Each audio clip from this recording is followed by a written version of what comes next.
Frozen Fear by Robert Bloch. Walter Crass used to cut his fingernails over the kitchen sink. Ruby would give him hell if she found any nail parings lying around. Ruby was like that. She enjoyed giving him hell in one form or another. Crass was used to that after 4 years of marriage. But one afternoon he came home early from the office and found that Ruby had gone out. While rummaging around in a bureau drawer, looking for a tobacco pouch, Walter Crass happened to find some old nail parings. They were embedded in the body of a little wax doll, a tiny mannequin with a mop of brown hair and a curiously familiar face. Walter Crass recognized his hair in the doll, and the features had been molded to resemble his own. Then he knew that Ruby was trying to kill him. He looked at the little wax figure for a long moment, then dropped it into the drawer again and covered it with a pile of Ruby's handkerchiefs. Crass padded out of the bedroom and sat down in the parlor. His pudgy little body slumped in the easy chair, and he ran stubby fingers through his sandy brown cowlick. He felt shocked, but not surprised. Ruby had Cajun blood, and in her hatred of him she would resort to Cajun superstitions. He knew she hated him, of course. But this attempt on his life was another matter. It could only mean one thing. Somehow, Ruby had found out about Cynthia. Yes, she knew, and her reaction was typical. Ruby would never think of a separation or a divorce. She'd rather kill him. Crass shrugged. He wasn't worried about wax images or any of the childish Cajun methods she might employ. He could destroy dolls and avoid eating unusually flavored foods. But he couldn't destroy her intention, her purpose. And sooner or later she would abandon her silly beliefs and resort to direct action. A knife or a bullet. Yes, Ruby would do just that, unless he acted first.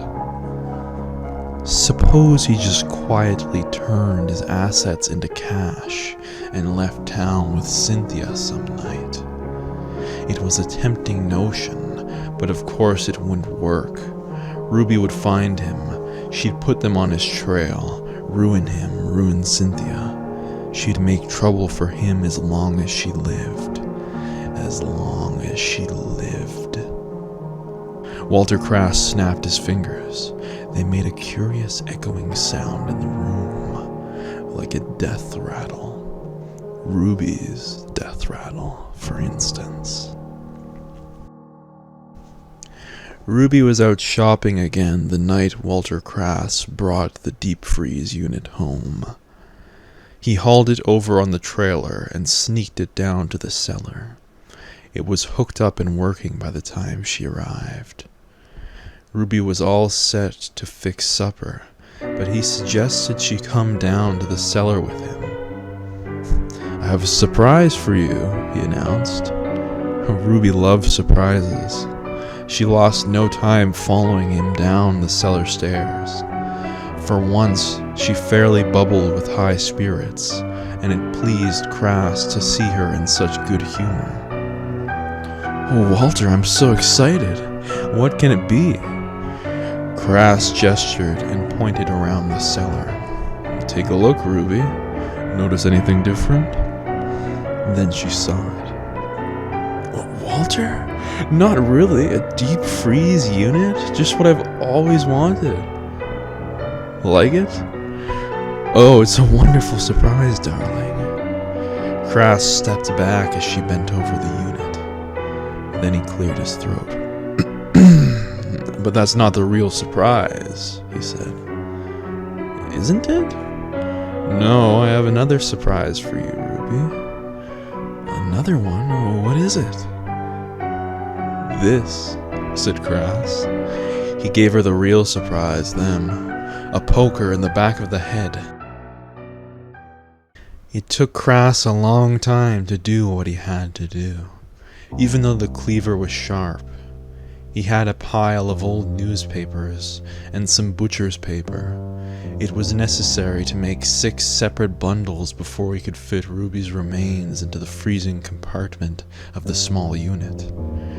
Crass was glad when he finished and put the packages in the deep freeze. He turned the lock handle and sighed.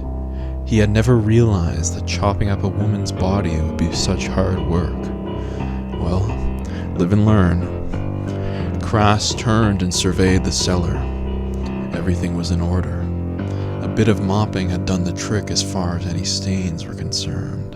The poker was back in place. The cleaver was tucked away in the corner once more, and the papers disposed of down the drain. The deep freeze hummed away, squatting and purring in the gloom like some monstrous beast that had just dined well. Walter Crass hummed a bit himself as he went upstairs. He was sweating, but merely from exertion, not from fright. Strange.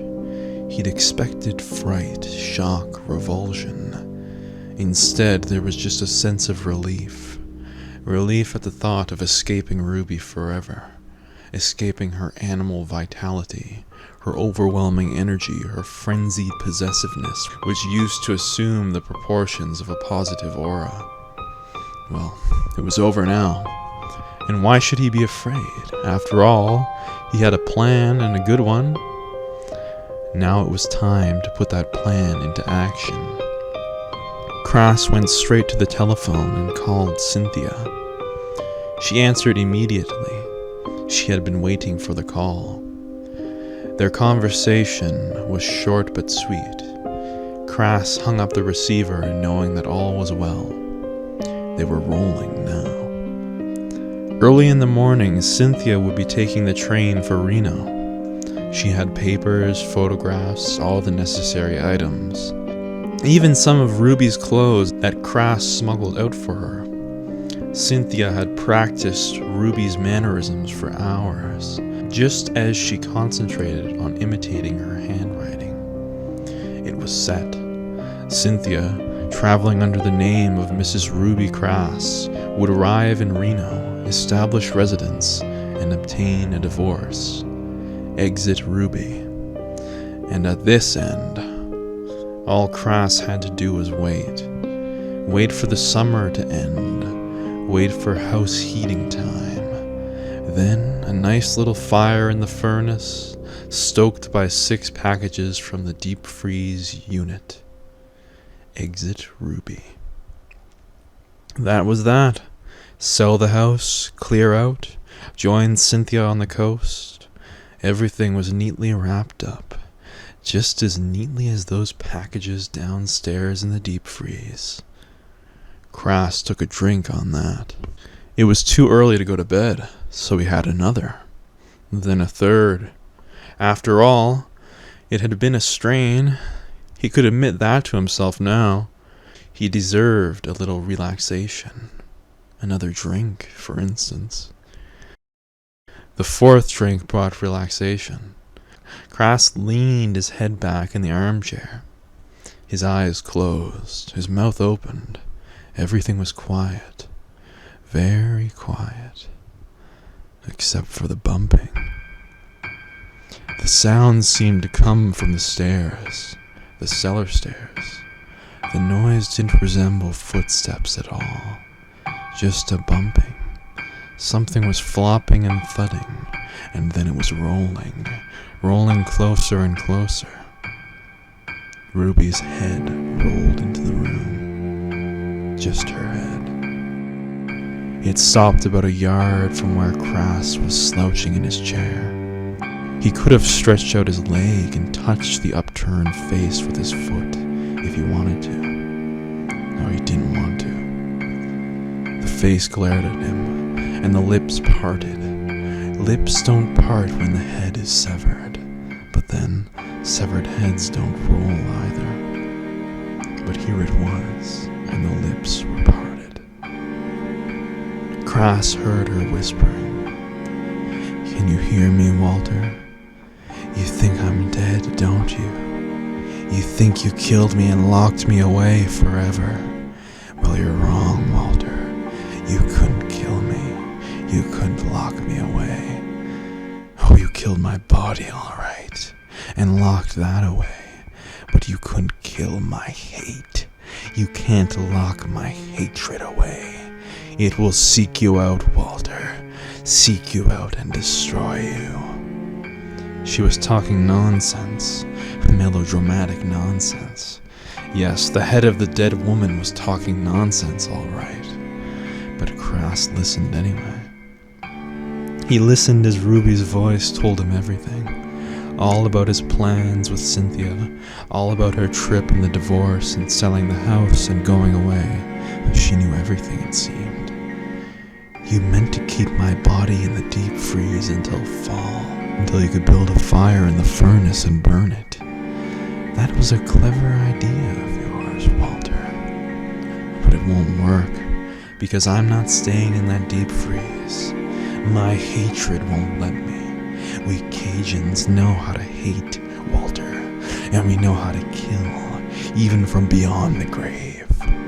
You don't dare run away from this house and leave my body here, and you don't dare to build a fire until fall comes. It would arouse suspicion. So you're trapped here, Walter." Trapped, do you hear? Walter didn't hear. The words were lost in the sound of his own gasping. It was the gasping that caused him to awake. The minute he opened his eyes, he knew it was a dream. There was nobody there with him, no head staring up. But he had to be sure, quite sure. That was why he went back down into the cellar. He cursed himself for a drunken, over-imaginative fool the minute he switched on the light down there. Naturally, everything was all right. The deep freeze hummed its merry little song over in the corner. The lock was still set. Just out of curiosity, Crass turned the lock handle and slid the door back. A wave of cold air hit his face as he bent and examined the packages. Oh, nothing was missing, of course. All 6 of the bundles were still there. Except the big package. The round package. The one Crass had put on the bottom was now on the top.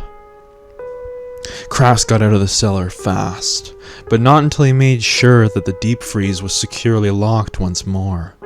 By the time he got upstairs again, he knew it was just a mistake. It had to be. It was just a nightmare. The voice of his own conscience. The next morning, Crass felt all right again. He phoned Cynthia's apartment. No answer. That was good. It meant she had really left for Reno. Things would work out now, if only he kept his nerve. He put down the telephone and went out to the kitchen to make breakfast. It was then that he saw it, lying on the floor near the cellar steps. It wasn't much to look at, just a little strip of butcher's paper. A little bloody strip of butcher's paper that might have come off a bundle of meat. Crass was a brave man. He didn't gasp or faint or hide under the bed. He marched down the steps into the cellar and opened the deep freeze unit. He didn't have to unlock it. It was already unlocked. There were only 5 packages in the unit now. One of the bundles was missing. Crass turned away, hanging onto the edge of the deep freeze for support. He locked it and walked over to the corner to pick up the cleaver. Then, cleaver in hand, he began to search the cellar. He didn't even dare admit to himself just what he was looking for. It had been a long, thin package, and he could imagine something crawling around in the cellar shadows like a big white snake. But he couldn't find it. After a while, Crass went upstairs. He still carried the cleaver, just in case. But it wasn't upstairs. It wasn't anywhere. It was hiding. Yes, hiding. Sooner or later, he'd fall asleep. Then it would come out. It would slither across the floor, wind around his neck and strangle him. Yes, it was no dream. Ruby's body was still alive down there, alive and filled with hate. She was right. Crass couldn't go away, because they'd break in sooner or later and find her there. He couldn't light a fire either in midsummer, so he would have to stay here. That's what she wanted. He would stay here and fall asleep, and then she'd... No, it mustn't be that way. Better to take the risk and run away. If he was clever, perhaps they wouldn't find him. Ruby's absence was accounted for by Cynthia posing as her in Reno. Maybe if he spread the story of the divorce around and said he was leaving to follow Ruby and persuade her to return, that might do the trick. Then he could meet Cynthia there and they'd hide out together. They could go to Mexico or anywhere. Yes, that was the way. The only way, and he better not wait any longer. Trapped, do you hear me? Well, he wouldn't stay trapped. He'd get out now. Crass went upstairs and started packing his suitcase. There was no time for a careful selection. He took what clothes and articles he really needed and let the rest go. He'd travel light and travel fast. The case held everything he needed except money. That was in the wall safe in the dining room he'd converted into a library. He lugged his suitcase downstairs to the hall, set it down, and went into the library to get the case. There was about $800 in small bills, plus his bonds, insurance policies, and bank book. He'd stop at the bank on his way to the office. Better think up a good sob story for the bunch down there. It seemed to him, as he turned the corner, that a shadow scuttled across the floor. Oh, but shadows don't scuttle. And shadows don't make a thumping noise. Walter Crass stared down at his suitcase. It wasn't locked and closed anymore. It was open and unpacked. His clothing lay littered all over the hall floor, and from the cellar stairs came the sound of thumping, a faint, receding thumping. Yes, something was crawling back into the cellar. He couldn't let it get away this time. It could open the windows, it could follow him, but he wouldn't permit it to escape. Crass ran upstairs to the bedroom. He left the cleaver on the bed. This time he'd make a thorough search. First of all, he'd take the rest of the packages out of the deep freeze and chop them to bits. Then he'd find the missing bundle and give it the same treatment. Chop everything into little bits. That was the way. Panting heavily, he ran down the stairs and made for the cellar steps. He shifted the cleaver to his left hand as he clicked on the cellar light switch. Now he could see everything down there. Nothing would escape him. Nothing would escape the cleaver. The deep freeze unit hummed. The droning seemed to blur into a mocking frenzy of sound as Cross slid the lid open and peered down into the cold depths. It was empty. The packages were gone. All the packages were gone. Crass straightened up. He gripped the handle of the cleaver and whirled around to face the cellar walls. "I'm not afraid," he shouted. "I know you're down here, but I have the cleaver. Before I leave, I'll find you and chop you into bits." A sharp click put a period to his words. It was the click of the wall switch at the head of the stairs. The lights had been turned out. "Ruby," he shrieked. "Ruby, you've turned out the lights, but I'll find you. I can still hear you, Ruby." It was true. He could hear. The rustling was all around him, a soft, brittle sound, like the unwrapping of paper from a parcel, from several parcels. There was a slithering, too, and a thumping. Crass edged back until he stood against the wall. He whirled the cleaver around in darkness. He began to swing it in a wide arc across the floor at his feet. But the thudding and bumping went on. It came closer and closer. Suddenly, Crass began to chop at the floor with his cleaver. He rasped out great racking gouts of laughter as he hacked away at the air. Something was slithering around behind him. He felt the coldness all over him now. The touch of icy fingers, the kiss of frigid lips, the clammy caress of a frozen hand, and then the icy band was tight around his neck. The scream was cut off. The cleaver clattered to the floor. Crass felt the coldness constricting his windpipe, felt himself falling back into a greater coldness. He fell into the coldness, but he didn't know, because everything was freezing.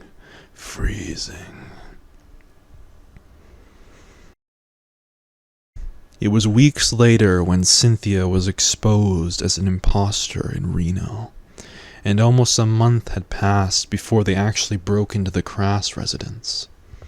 Even after entering the house, it took 15 minutes of preliminary searching before Lieutenant Lee of the homicide squad went down into the cellar. Another 15 minutes were spent in frantic conjecture and incredulous surmise. It was then, and only then, that Lee put through his phone call. "Hello? This Burke? Lee, homicide. Yes, we're at the house now. Found a body in the cellar, locked in the deep freeze unit.